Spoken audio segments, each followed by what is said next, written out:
Welcome to educator.com. This lesson is about test-taking strategies, and it's going to be part 2. One test-taking strategy that I really enjoy is working backwards.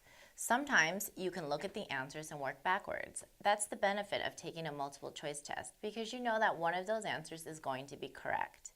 And you can use the multiple choice answers and substitute to see which one works.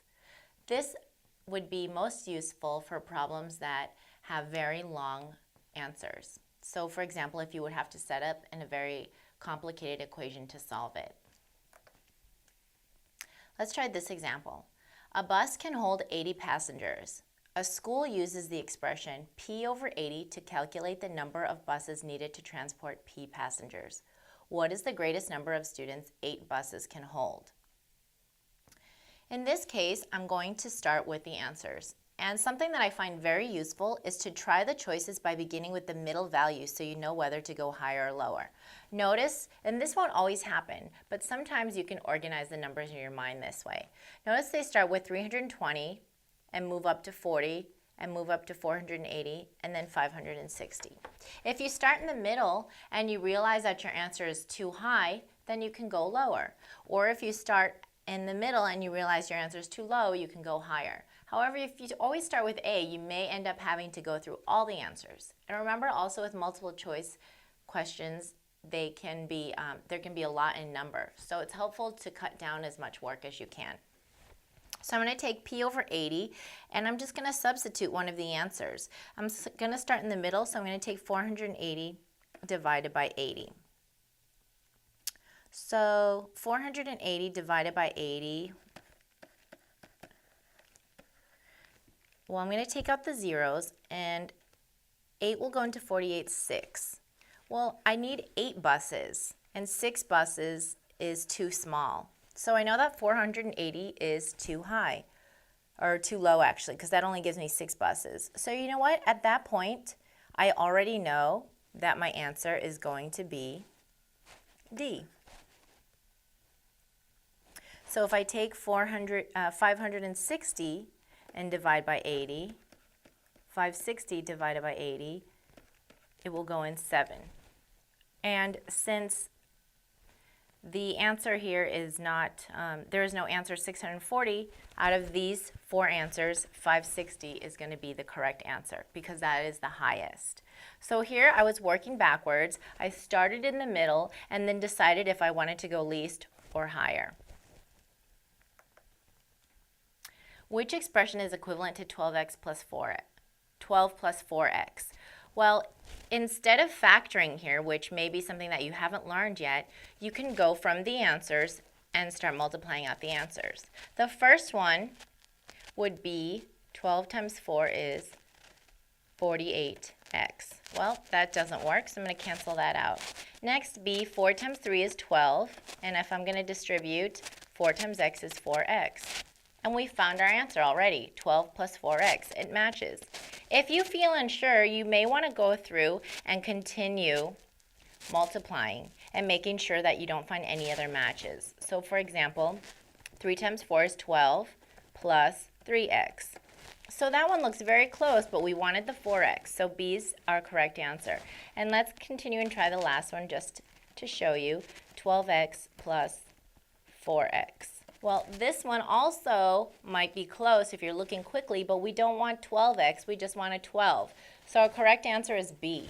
So if the numbers are not organized from least to greatest, you can start at the top and start working through your answers until you match. So here you've worked backwards to find your answer. The expression 35G describes the number of miles a car can drive on G gallons of gas.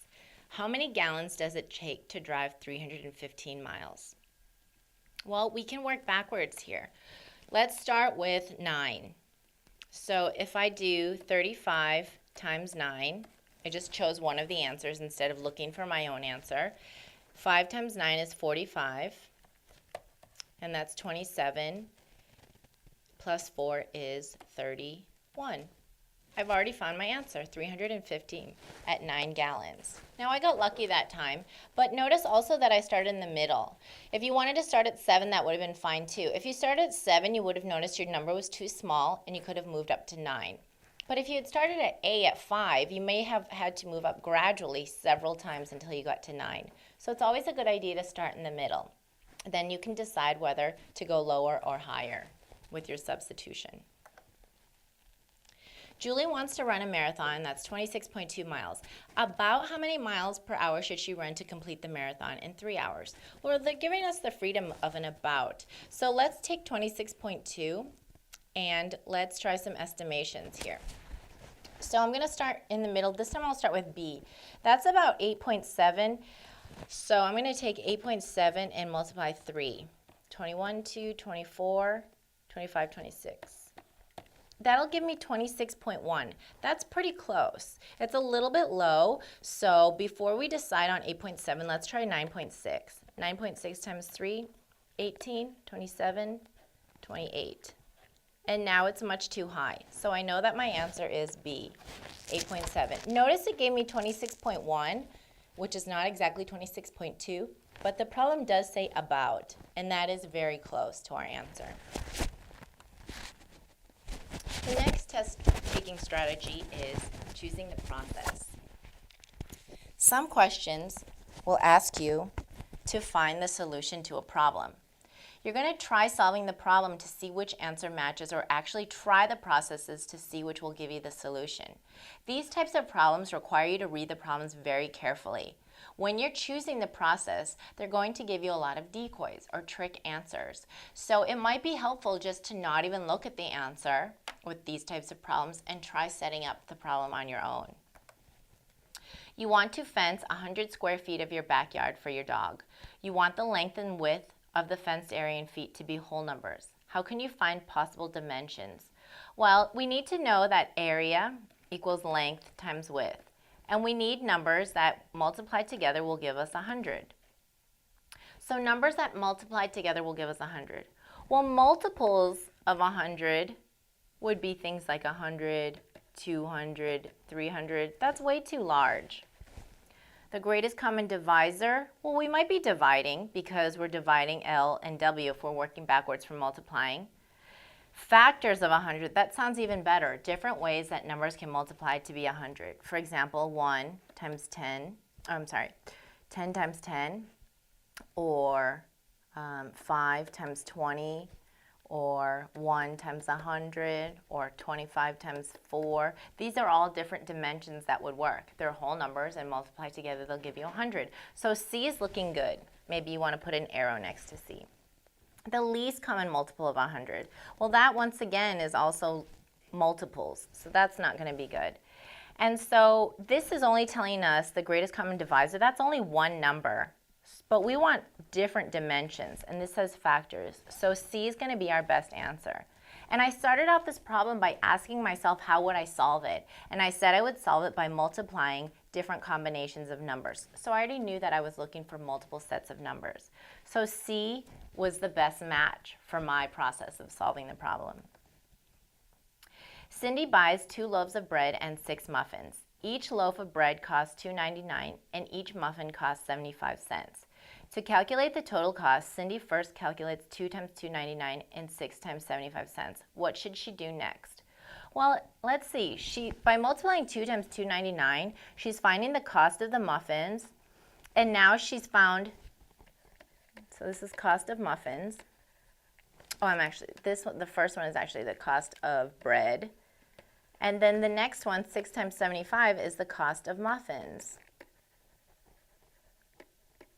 And we want to calculate the total cost. So lastly, I'm thinking she's just going to add together the cost of the bread plus the cost of the muffin. That'll tell her the total that she has to pay.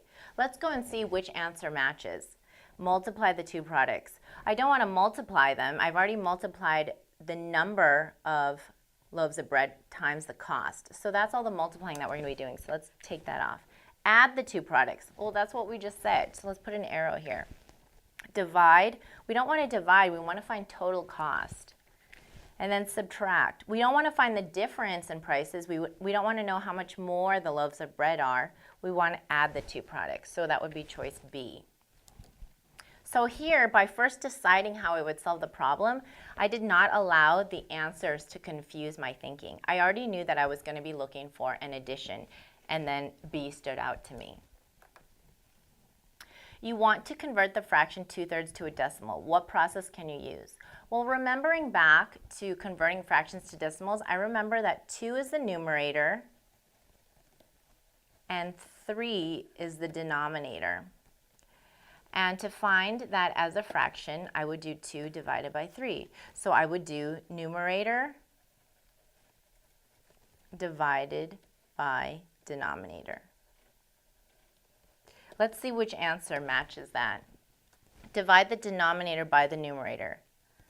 Well, I said numerator divided by denominator, so that one doesn't fit. Find the greatest common divisor. Well, I'm not trying to look what's in common with these two. I'm trying to simplify it down to one decimal answer. Divide the numerator by the denominator. That's what we said. So that looks good. Find the prime factorization of the denominator. That would also be a step for simplifying, and I'm not trying to simplify, I'm trying to completely convert to decimal. So my answer is C.